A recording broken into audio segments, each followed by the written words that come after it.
이스라엘 백성들이 가나안 땅을 차지하는 데는 두 단계가 있었다는 것을 어제 말씀을 드렸습니다. 첫 번째 단계는 요단강을 중심으로 해서 동쪽 지역을 차지하는 단계였습니다. 이때는 이스라엘이 여리고성을 점령하기 전이었습니다. 모세의 지도를 받아 전쟁을 치르고 그 땅을 차지한 이후에 두 지파 반에게 그 땅을 분배를 했습니다. 이 첫 번째 단계에 대해서는 13장에 기록이 되어 있습니다. 그리고 두 번째 단계는 가나안 본토를 차지하는 것이었습니다. 이때는 모세가 죽고 여호수아가 이스라엘을 지도를 했습니다. 이 내용이 여호수아 14장부터 계속해서 기록이 되고 있습니다. 14장에서는 유다 자손 중에 갈렙이 헤브론을 차지하는 것을 다루고 있습니다. 갈렙은 40년 전에 가나안 땅을 정탐했던 12 정탐꾼 중에 한 사람이었습니다. 그 땅을 탐지했던 10명의 정탐꾼들은 아낙 자손과 철병 것 때문에 우리가 가나안 땅에 들어갈 수 없다라고 판단을 하고 이스라엘 백성들에게 그대로 보고를 했습니다. 반면에 갈렙과 여호수아는 하나님께서 이스라엘을 도우시기 때문에 비록 철병거가 있고 아낙 자손이 있다 할지라도 우리가 그 땅을 차지할 것이라고 이스라엘 백성을 설득을 했습니다. 하지만 이스라엘 백성들은 여호수아와 갈렙의 말을 거부하고 10명의 정탐꾼들의 말을 믿고 애굽으로 돌아가자고 그렇게 결정을 하고 말았습니다. 이 결정으로 인해서 하나님께서는 여호수아와 갈렙을 제외한 어떤 사람도 가나안 땅에 들어갈 수 없을 것이라고 선언을 하고 그 이후에 40년간 이스라엘은 광야를 방황해야만 했습니다. 그로부터 40년이 지난 후에 이스라엘이 드디어 가나안 땅으로 들어왔습니다.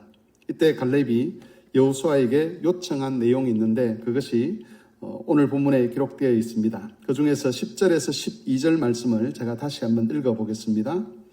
이제 보소서 여호와께서 이 말씀을 모세에게 이르신 때로부터 이스라엘이 광야에서 방황한 이 45년 동안을 여호와께서 말씀하신 대로 나를 생존하게 하셨나이다. 오늘 내가 85세로 돼 모세가 나를 보내던 날과 같이 오늘도 내가 여전히 강건하니 내 힘이 그때나 지금이나 같아서 싸움에나 출입에 감당할 수 있으니 그날에 여호와께서 말씀하신 대로 이 산지를 지금 내게 주소서. 당신도 그날에 들으셨거니와 그곳에는 아낙 사람이 있고 그 성읍들은 크고 견고할지라도 여호와께서 나와 함께 하시면 내가 여호와께서 말씀하신 대로 그들을 쫓아내리이다. 갈렙은 자신이 원하는 산지를 달라라고 이야기를 하며 그 산지를 헤브론이라고 규정을 합니다. 헤브론은 아낙 자손들이 살고 있던 가장 견고한 성읍 중에 하나였습니다. 그리고 그 땅을 직접 자신이 차지하고 그 전쟁에 참여하겠다라고 그렇게 선언을 합니다. 우리가 오늘 주목할 것은 갈렙의 이 자신감이 어디서부터 오는가 하는 겁니다. 문자적으로 보면 갈렙은 마치 자신이 85세가 되었어도 건강한 육체를 가지고 있기 때문에 전쟁을 할 수 있고 그렇기 때문에 자신이 얼마든지 아낙 자손을 이길 수 있는 것처럼 그렇게 이야기를 합니다. 그런 건장함을 근거로 해서 여호수아에게 헤브론 산지를 달라고 이야기하는 것처럼 보인다는 것이지요. 하지만 갈렙의 자신감은 갈렙 자신이 아니라 여호와께 대한 믿음에서 오는 것이었습니다. 12절 끝부분에 보시면 갈렙이 강조하는 것이 있는데 그것은 여호와께서 말씀하신 대로 된다는 것입니다. 이것이 갈렙이 자신이 건강한가 건강하지 않은가와 상관없이 믿고 있는 또 자신감을 가지게 된 근거였습니다. 핵심이 되는 것은 하나님이 주신 약속이고 그리고 하나님은 그 약속을 반드시 이루신다는 겁니다. 갈렙이 전쟁에 참여하고자 하는 것은 자신의 힘이 넘쳐서 전쟁을 잘 수행할 수 있기 때문이 아니었습니다. 갈렙은 하나님의 신실하심을 믿고 있었고 그 신실하심을 자신의 눈으로 보고 자신의 온몸으로 체험하기를 원했습니다. 하나님께서 당신의 약속을 지키시는 그 현장에서 하나님의 일을 보면서 자신의 믿음이 틀리지 않았다는 것을 확인하고 싶어 하는 겁니다. 갈렙이 없어도 하나님은 가나안 땅을 이스라엘 백성들에게 주실 수가 있습니다.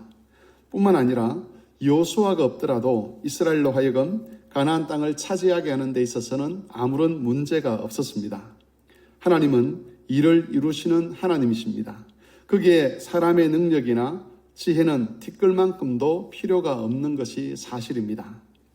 그럼에도 불구하고 하나님께서 자기 백성들에게 믿음을 요구하시고 이를 이루시기 위해서 성도들의 헌신을 요구하시는 것은 헌신된 성도들로 하여금, 믿음을 가지고 있는 그 성도들로 하여금 하나님의 역사를 직접 눈으로 확인하고 그리고 온 인격으로 체험하도록 하기 위함입니다.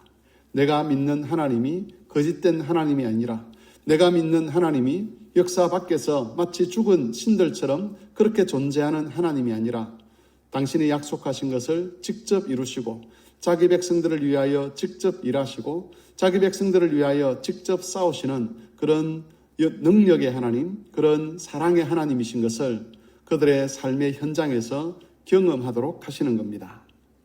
기도라는 것도 마찬가지지요.